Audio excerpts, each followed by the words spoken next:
Rautio, Kinnanmaa.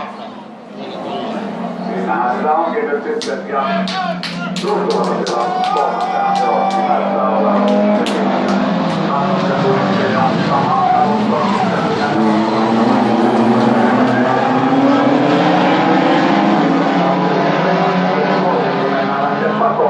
Marttilainen onkin sitä matkan ollenkaan, mutta Väinön päässä ei pystynyt vastaamaan ihan sitten vauhtiin. Mutta se on varmaan tunnetoinen taulukko semmoista, että sillä noustaan sitten pikkuhiljaa tai sitten ei. Ja Väinön pää siellä yrittää nousta ja ei mitään nousee, mutta nousee taaksepäin. Ja siinä kävi ja tulee seuraava eikä siinä. Ja ensimmäinen kierros se menee tasatarkkaan Rautiolle. Edelleen kakkospaikalla Juuso Kinnanmaa. Ruttua edelleen siinä kolmantena, Marttila neljäntenä. Ja kyllä nyt tilanne on kyllä aika lailla hankalan sorttinen.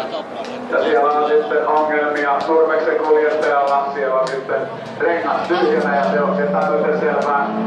Mutta Marttila on tuollainen vaikka nousee kolmanneksi tässä vaiheessa. Siellä menee vähän edelleen Kinnanmaa.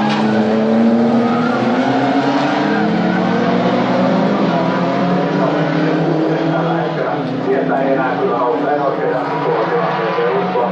Ja yleensä kun niin sanoo, niin sen jälkeen katsoo, no niinhän se taas käy. Se on ihan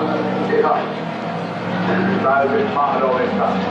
Ja edelleen siinä istumasti Rautio. Ella Niko Toyotalla sai 2 lähtövoittoa alla, 3 on tulossa. Ruttua edelleen tai edelleen, vaan nousena tässä vaiheessa kakkoseksi. Rautio jatkaa, Ruttua jatkaa ja Marttila jatkaa. Ja yhtä lähtöä vaille Vaaliso sitten nämä välit.